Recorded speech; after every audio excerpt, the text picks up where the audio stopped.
Welcome to the Simpsons Theory, where we tally up the victims in all our favourite Simpsons episodes. I'm Lydia, and a big thank you to Dead Me James for letting me rip off his format for the 5th year in a row now. And man, this is one of the most violent Halloween specials in years. There's so much carnage candy that I had to pause it multiple times just to count all the bodies. So, let the bodies hit the floor, and let's get on with the episode. It starts with a black and white intro created and drawn by Ward Sutton, who does the editorial cartoons for The Onion under his alter ego Stan Kelly. And we see a patriotic family on Halloween terrified by monsters representing trade wars, pronouns, and a measles outbreak. And so to calm themselves down, they switch on a very comforting 37-year-old show, aka The Simpsons. There's a lot of callbacks to the artist's past cartoons here, like the crying Statue of Liberty, Uncle Sam, and the Sickos guy who's now recast with Matt Groening. Ha ha ha! Yes! We then cut to the title card. And before jumping straight into the segment, The Last Days of Crisco, I have to say that I absolutely love the 70s makeover that Springfield has had here. From the groovy town sign to the flower power painted power plant. And yeah, I failed at saying that, but that was a mouthful. You try and say it. The flower power painted power plant. And this is why I always look forward to these Treehouse of Horror specials, because you can have so much fun with transforming Springfield and the characters, like with the Death Tone parody that they did a few years ago, only on a much larger scale. But yes, inside Lard Lads, Wiggum is investigating a strange case where all the grease bottles have been emptied, and that's when a greasy tentacle slithers up from the sink, grabs him and drags him down the drain, giving us our first kill of the episode. This kill was inspired by this iconic scene from 1988's The Blob. And then we cut to this really funny line from Mayor Quimby. Tragic loss of the irreplaceable Chief Wiggum. We're replacing him with Lou.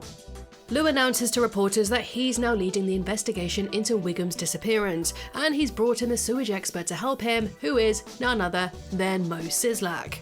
Mo explains that years of people dumping grease down the drain have caused it all to congeal together into a massive monster. And it is true, you do get fatbergs, and they do exist in real life. In fact, there's one on display in London. I haven't been to see it because it kind of grosses me out, but kind of interesting. Writer Mike Rice told me that they were inspired by stories of these fatbergs, and took the leap to make one sentient and on the hunt for fresh grease and fat. Lou begs the mayor to cancel the state fair before things get worse, but Homer has other plans because as the owner of the biggest grease plant in town, he bribes Quimby to keep the fair open, leading to Quimby firing Lou and replacing him with Eddie. And if you haven't caught on yet, this whole thing is a parody of Jaws mixed with the Blob, with Lou in the role of Police Chief Brody and Quimby obviously being the mayor. And this reference is really fitting, seeing as this year was the 50th anniversary of the Jaws movie. And speaking of references, Homer and Bart are modelled after Big and Little Anos from Smokey and the Bandit.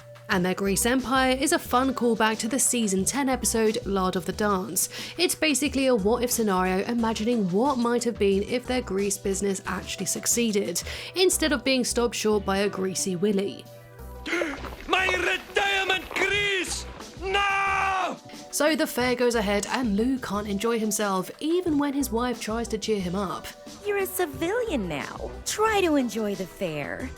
But then a kid who looks like Uta but suspiciously sounds like Martin gets pulled straight down a drain, and that's when the carnage really kicks in. Fat Tony's next, then Hibbert, Skinner, Nelson, this guy and Lovejoy before the grease monster crushes this dude, Carl and Lenny. And then there's this random lady in the background, Kirk, and poor Reddy gets battered and deep fried. The monster then goes after everyone on the carousel, and I counted 14 people here.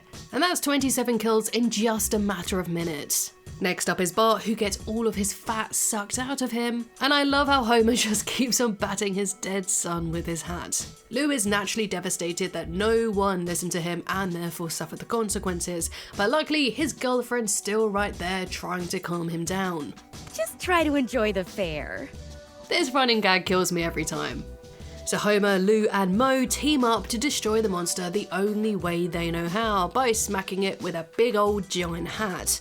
but it doesn't work, so the monster grabs Mo, rips him in half, and uses him like nunchucks. And I did get ahead of myself already by counting this kill, but somehow he actually survives, despite his guts slipping out. Then Homer pulls out a knife to take down the monster himself, but he's swallowed whole. Even a creature made of pure fat can't handle Homer's lard-laden body, and so it suffers a heart attack. And so I'm counting this as a kill. So with the monster finally vanquished, what does Lou do now? I'm going to enjoy the fair. At the end of the segment, we get this wide shot of everyone who died at the fair, and you better believe that I counted every single one of them. And excluding the ones that I counted earlier, that's an additional 23 kills, bringing the total kill count for segment 1 to a whopping 54 kills. And even though Mo somehow survived his ordeal, I found his scene to be the most gruesome here. If you're a fan of gruesome kills, then you might like my new horror novel, Script to Scream, including one scene where a character's stomach is sliced open by reindeer antlers and his intestines spill out in a big, messy, steaming pile as he scrambles to shove them back inside of him. And yes, I'm aware that I'm very messed up, but I blame watching Treehouse of Horror from the age of 4 for that. But hey, you're watching this kill count, so it must mean that you're into carnage candy, just like me. And that might mean that you also love this new book, so pre-order your copy today. There's only a limited amount printed, so guarantee your copy today by searching Script to Scream on Amazon or clicking the link in the pinned comment. Anyway, getting back to the episode, I really enjoyed this segment. The running jokes like Homer hitting Bart with his hat and Lou's girlfriend had me cracking up every single time. Aw, honey, just try to enjoy the fair! And seeing Springfield in a different time period is always fun, and I liked seeing a third-tier character like Lou get the spotlight for a change. And I wouldn't really mind seeing him get more screen time in the regular show. No, my only real gripe is that the grease monster felt a little too familiar, because we've seen similar stuff before with the blob parody in Treehouse of Horror 17 and that cranberry blob monster in Thanksgiving of Horror.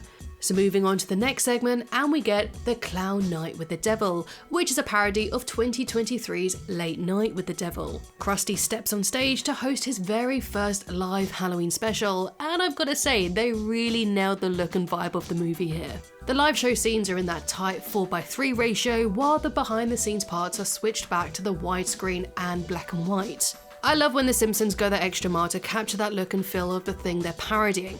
One of the biggest traditions of the Halloween specials is featuring Kang and Kodos, who have appeared in every single Treehouse of Horror episode since they began. And although they don't show up as themselves this time, we still get a fun nod to them when Sherry and Terry appear dressed as the aliens. This segment is set in 1995, so some of the costumes worn by the kids include Darkwing Duck, Urkel, Spider-Man, C-3PO, and Lisa as Lydia from Beetlejuice, which only makes me want to see them do a Beetlejuice parody next.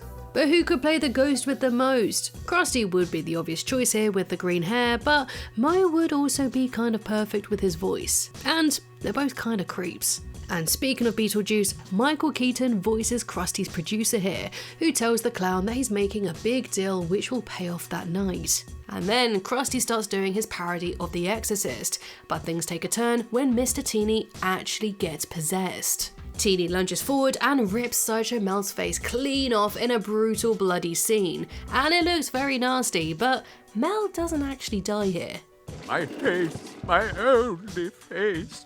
What is with this episode giving us some really gory moments that don't actually count as kills? Anyway, one of the crew members blasts Teeny's head straight off his shoulders, giving our first official kill of the segment, and the decapitated head lands straight on Ralph's lap, who then immediately gets possessed himself. Krusty wants to pull the plug, but the episode is too much of a rating success to stop now, so he keeps the show rolling and invites some kids up on stage, including Ralph. Downstairs God is inside my body. And then the devil, played by Idris Elba, grabs Ralph's discarded skin and tosses it aside, giving us another kill. After Ralph, Uta suddenly pops like a water balloon. What is with this episode and killing poor little Uta? I mean, he was already sucked into the school air vents for God knows how long, and he was turned into sausages in a past Treehouse of Horror episode. After all, isn't there a little Uter in all of us? Give the poor German kid a break. But yeah, fun fact, Uta was first introduced in a Treehouse of Horror episode, so maybe he is very closely tied to the specials. So the audience flees in terror, but the devil pops each and every one of them, except for Bart and Lisa. And it's really tricky to tell exactly how many people there were since there's no wide shot, but after painstakingly counting every single character, I landed on 33 here. Homer shows up to see what's taking so long, and the devil shoves Homer's head right up his own arse. Gross, but not a kill. Then the devil tells Krusty that he's come to collect on a bargain made in his name. Krusty then tries to blame his producer, but the devil burns a hole straight through the guy's stomach before revealing that it was Bart that made the deal. The devil has come to collect Krusty's soul, and he raises up the zombies of cancelled educational shows, like the Magic School Bus, Zoom, and Captain Kangaroo. Bart begs to take his place, and the devil obliges, sending the zombies to drag Bart down to hell to educate him. We then cut to the future to show Krusty then trying to sell the episode to Netflix. That wraps this second segment up with a total of 38 kills. For a long time now, the Treehouse of Horror episodes have drifted away from the straight-up horror movie parodies, so it's really great to see them returning to their roots with the references to Jaws, The Blob, and of course with this segment, Late Night with the Devil. I especially love the smooth animation here, with the devil's expressions being so lively. The final segment is entitled Plastic World, which is a reference to 1995's Waterworld. There's a lot of 1995 in this episode.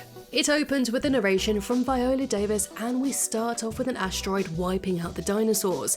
Now, I don't know if dinosaurs technically count as kills because they're not really characters, but screw it, let's bump the tally up here and add 3 kills to the total. The narrator explains how those dinosaurs became oil, which then became plastic, and eventually the whole world gets swallowed by plastic waste. Everyone's living in this dystopian future where food is scarce and the planet looks like a giant landfill. We then see Gil fishing for Slim Jims in a ball pit river when Martin suddenly stabs him in the back, giving us our first kill. I love the mix of CGI and 2D animation here. Last year they combined the 2D animation with stop motion animation, which looked incredible, and this one still got such a creative style of its own. In one small community, there's Lisa preaching that there's still dirt underneath all the plastic, and if they could just reach it, they could grow their own food. The ground gives way and they fall into the old world. And side note, but notice this little Easter egg of the lard bottle from the first segment. They explore the Quickie Mart and we finally get another appearance from Apu after so long. And sure, it's a non-speaking role seeing as he is just a skeleton, but hey, it still counts. And no, I won't be counting these two as kills. Sorry about it.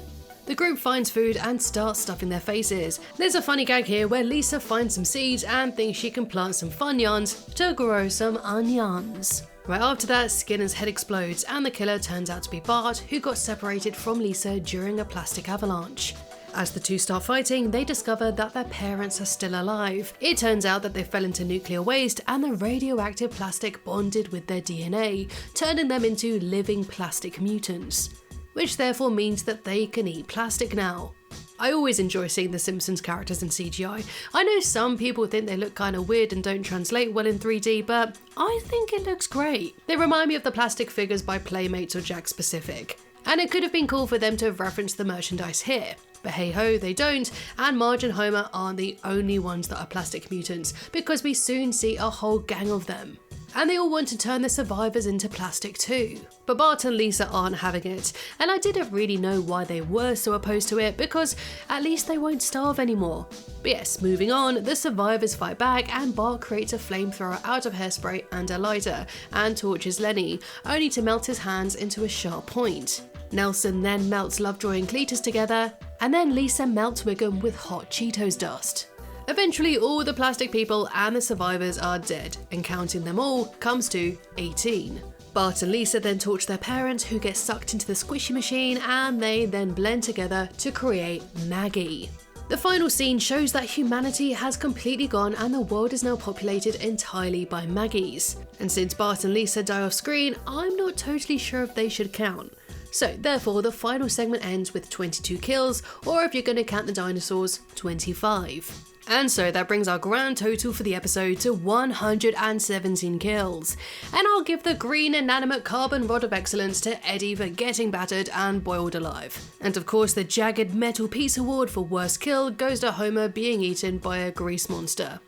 Still, I really enjoyed it and loved counting all these kills. And if you'd like to see what Treehouse of Horror parodies I'd like to see in my dream Treehouse of Horror episode, then check out my latest video where I collaborated with an artist called Adrian Notre Dame to bring them to life. Thank you so much, and I'll smell you later.